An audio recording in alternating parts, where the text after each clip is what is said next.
Assalamualaikum warahmatullahi wabarakatuh.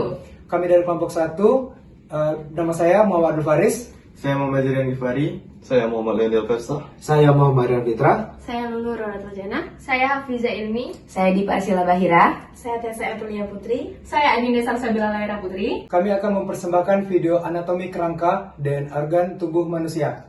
Selamat menyaksikan.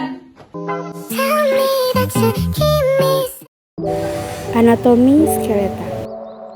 Pada pembahasan kali ini kami akan membahas yang pertama fungsi tulang, sel penyusun tulang, bentuk tulang, dan struktur tulang. Sebelum kita lanjut ke topik pembahasan, kita harus mengetahui bahwa tulang rangka orang dewasa terdiri atas 206 tulang. Tulang banyak mengandung bahan kristalin anorganik, terutama garam-garam kalsium, yang membuat tulang keras dan kaku.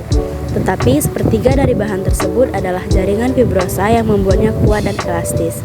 Klasifikasi tulang pada orang dewasa digolongkan pada dua kelompok, yaitu axial skeleton dan appendicular skeleton. Fungsi tulang terbagi menjadi 4. Yang pertama, menopang dan memberi bentuk tubuh. Salah satu peran utama tulang adalah untuk memberikan bentuk tubuh, bentuk wajah, ekstremitas, torak, abdomen, dan menentukan tinggi badan. Tak hanya itu, tulang juga berfungsi untuk menopang tubuh agar manusia dapat berdiri tegak atau duduk. 2. Menunjang pergerakan tubuh tulang. Otot, ligamen, dan sendi berperan dalam mendukung pergerakan tubuh untuk menunjang pergerakan dengan nyaman. Yang ketiga, memproduksi sel darah. Sumsum tulang merupakan bagian tulang yang berfungsi untuk menghasilkan sel-sel darah. Sumsum tulang bertekstur lunak dan dapat ditemukan di beberapa rongga tulang tertentu, misalnya tulang panggul dan paha. Selain menghasilkan sel darah, sumsum tulang juga berfungsi untuk menghancurkan sel-sel darah yang sudah tua. Fungsi tulang yang keempat, menyimpan mineral. Sistem rangka manusia menyimpan dua mineral penting, yaitu kalsium dan fosfor. Bila kadar kalsium dan fosfor di dalam darah berkurang, hormon paratiroid akan mengatur kekurangan dengan mengambil dari tulang. Selain mineral, tulang juga menyimpan lemak yang disimpan dalam sumsum kuning. Lemak dalam jaringan ini dapat dipecah dan digunakan untuk energi jika diperlukan. Ada 3 sel penyusun tulang. Yang pertama, osteoblast, berfungsi dalam pembentukan tulang dengan mensekresikan matrik tulang. Matrik tulang tersusun atas 98% kolagen dan 2% substansi dasar atau glukosaminoglikan atau asam polikasarida dan proteoglikan. Matrik tulang merupakan tempat garam-garam mineral ditimbun, terutama kalsium, fluor, magnesium, dan fosfor. 2. Osteosit, sel-sel tulang dewasa yang bertindak sebagai pemeliharaan fungsi tulang dan terletak pada osteon atau unit matrik tulang. Osteon yaitu unit fungsional mikroskopik tulang dewasa yang di tengahnya terdapat kapiler dan di sekeliling kapiler terdapat matrik tulang yang disebut lamela.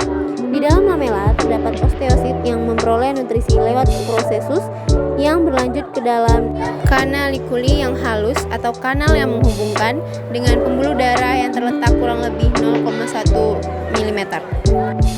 Osteoklas, yaitu sel-sel besar berinti banyak, memungkinkan mineral dan matriks tulang dapat diabsorpsi, penghancuran, dan remodeling tulang. Tidak seperti osteoblast dan osteosis, osteoklas berfungsi untuk mengikis tulang, memecah jaringan tulang yang sudah tua saat jaringan tulang baru tumbuh. Bentuk-bentuk tulang: tulang panjang, tulang pendek, tulang pipih, tulang irregular, dan tulang sesamoid. Tulang panjang memiliki rongga dan tulang panjang bertanggung jawab sebagai penopang kerangka tubuh. Fungsinya sebagai alat ungkit dari tubuh dan memungkinkan untuk bergerak.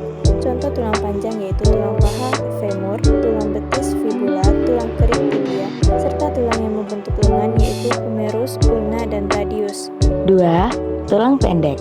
Ukurannya kira-kira sepanjang lebar dan berbentuk seperti dadu atau bundar. Tulang ini memungkinkan manusia untuk bergerak. Contoh tulang pendek yaitu tulang yang membentuk pergelangan kaki atau tarsal dan tulang membentuk pergelangan tangan atau karpal. Tulang pipih memiliki ukuran yang sangat tipis, tapi ukuran dan bentuknya sangat bervariasi. Fungsinya sebagai pelindung organ vital dan menyediakan permukaan luas untuk kaitan otot-otot, merupakan tempat penting untuk hematopoiesis. Tulang pipih tersusun dari tulang cancellus di antara dua tulang kortikal Contoh tulang pipi antara lain adalah tulang rusuk, tulang tengkorak kranial, tulang dada sternum, dan tulang belikat scapula. Tulang sesamoid adalah tulang yang tertanam di tendon, jaringan ikat yang menghubungkan jaringan otot dengan tulang. Tulang bulat kecil ini umumnya ditemukan di tendon tangan, lutut, dan kaki. Tulang sesamoid berfungsi untuk melindungi tendon dari tekanan pada sendi dan meningkatkan efisiensi sendi. Contohnya, tulang tempurung lutut atau patella. Struktur tulang aksial terbagi menjadi 3. Yang pertama ada tulang toraks, yang kedua kranium dan tulang muka atau tengkorak, yang ketiga ada kolumna vertebralis. Struktur tulang aksial. Tulang toraks. Tulang toraks terdiri dari sternum dan kosta. Sternum berbentuk pipi dengan panjang lebih dari 15 cm. Terdiri dari bagian manubrium sternum, corpus sternum, dan processus xiphoideus. Kosta atau tulang rusuk terdiri dari 12 buah. 7 buah tulang rusuk sejati, 3 buah tulang rusuk palsu, dan 2 buah tulang rusuk melayang. Kranium dan tulang muka. Tulang kranium. Bagian-bagian kranium terbagi menjadi 4. Yang pertama ada sutura. Hubungan di antara tulang-tulang yang tidak dapat bergerak terdiri dari sutura coronalis, sutura sagittalis, sutura lamboidea, dan sutura squamosa. 2. Sinus. Berongga pada tulang kranium terdiri dari sinus frontalis, sinus epheoidalis, sinus sigmoidalis, sinus pectoralis. 3. Fontanella. Kartilago dan jaringan fibrosa yang terdapat pada tulang kranium membrio terdiri dari fontanella mayor dan fontanella minor. 4. Foramina. Lubang-lubang tulang kranium. Selanjutnya, karnium dan tulang muka atau kolumna vertebralis terdiri atas 26 tulang berbentuk tidak teraturan, terbentang antara tengkorak dan pelvis. Juga merupakan tempat melekatnya ingga dan otot punggung.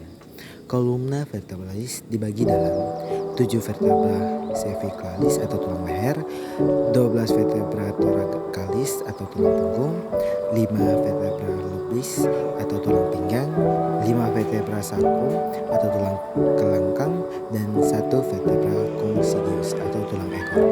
Selanjutnya ada struktur tulang kerangka appendicular. Ada ekstremitas atas, ekstremitas bawah, dan tulang. Dan selanjutnya ekstremitas atas. Tulang tungkai atas atau ekstremitas terdiri atas 60 tulang, yaitu humerus 2 buah, ulna 2 buah, radius 2 buah, carpus 2 buah, metacarpal 2 buah, dan falang 14 buah. Selanjutnya ekstremitas bawah. Yang pertama tulang paha. Tulang panjang yang membuat tegap, ujung atasnya berbentuk bulatan dengan leher kecil. Yang kedua patella. Tulang tempurung lutut berbentuk mangkuk dan mengamankan otot-otot kaki. Dan yang terakhir tibia dan fibula. 2 tulang kaki bawah, tibia lebih panjang, dan fibula adalah tulang pipi arah lateral. Selanjutnya tulang panggul. Tulang panggul terdiri dari yang pertama ileum, yang kedua ischium, dan yang terakhir pubis. Yang bersatu disebut tulang coxae. Tulang coxae bersama sacrum dan coccygeus membentuk pelvis tulang. Tulang panggul terdiri dari tulang usus, tulang kemaluan, dan tulang duduk.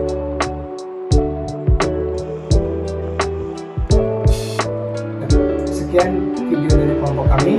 Wassalamualaikum warahmatullahi wabarakatuh.